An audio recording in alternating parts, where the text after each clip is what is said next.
I got a text the other day from one of the athletes that I work with, and he asked me if I could talk. The reason he wanted to talk was because he had just had a bad game. What we did was we got on a phone call, and I asked him a few questions. Some questions that really helped him work through that bad game.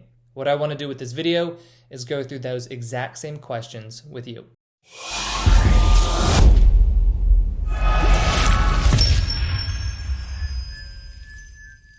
Hey there, I'm Eli Straw, mental performance coach and founder of SuccessStarterThen.com. When you have a bad game, not only is this going to be frustrating, not only is it going to cause you to feel disappointed, but it can also cause you to lose confidence. You might be thinking, how am I ever going to have playing time again? Perhaps you had a bad game and towards the end of the game, the coach benched you. Bad games can quickly snowball into bad seasons if they're not managed in a healthy way. Now, what do I mean by managing a bad game? Because we can't change the fact that the bad game happened, but what you want to be able to do is take something from the bad game. You want to be able to turn the bad game into something a little bit more positive. Now, we aren't going to be delusional with ourselves. It was a bad game. It sucks. Doesn't feel good.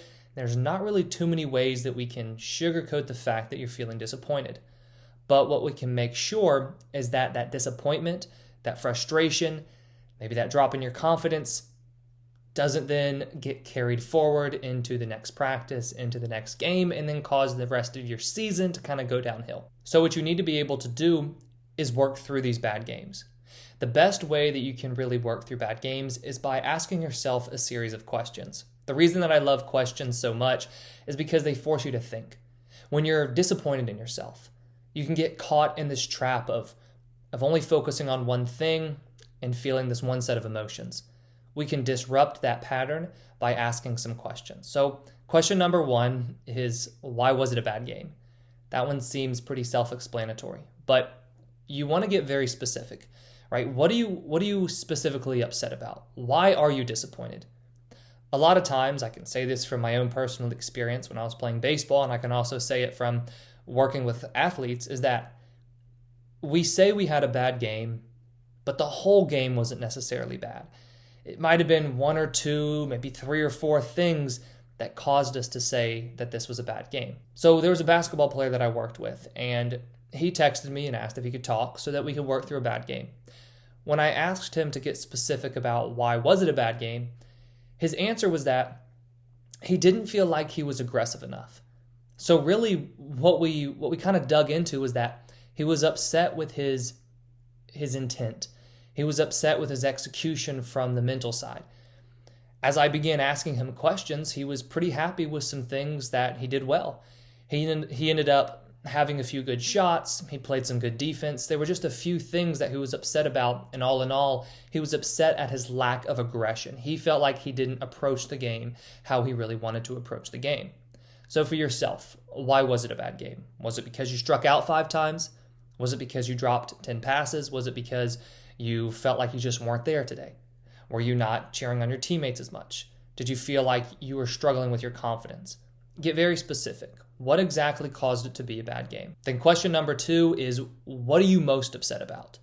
What specifically is just really driving you crazy?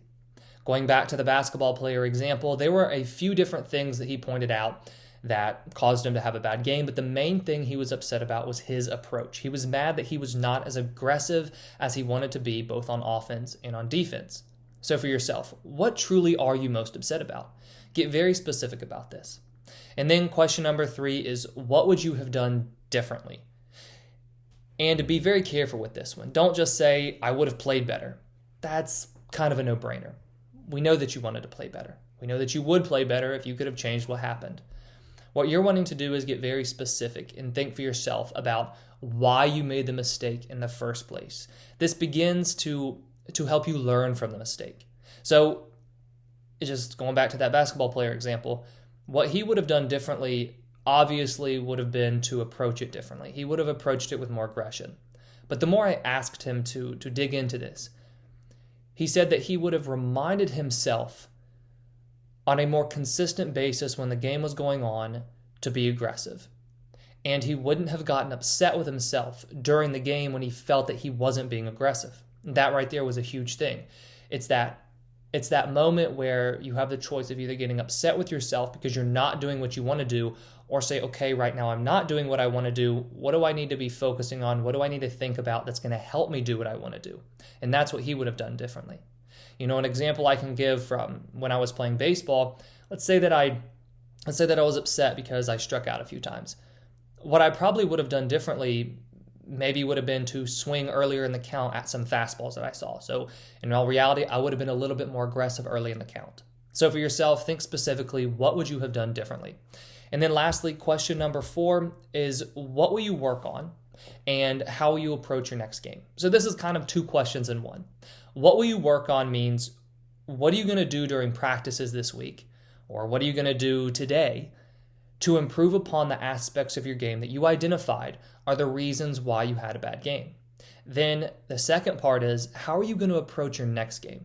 So knowing what you know now, based on the bad game, how are you going to approach your next game just a little bit differently? And this last question is where you really start to turn a bad game into something positive because you learn from it. You take all of these lessons that you got from the previous 3 questions and you apply them to your practices, you apply them to your trainings, and then more specifically, you apply them to your next performance. So after your next bad game, or if you just had a bad game, ask yourself these 4 questions. They're really going to help you work through that bad game, and then most importantly, gain something valuable that you can learn and then apply to your game moving forward. Thank you for watching, and I wish you the best of success in all that you do. I hope you enjoyed this training. If you did, please hit that like button and subscribe if you haven't already. We put out new trainings each week on sports psychology and the mental game. If you have any questions about this training or any sports psychology topic, please leave a comment below. If you want to learn more about myself or Success Starts Within, head over to successstartswithin.com.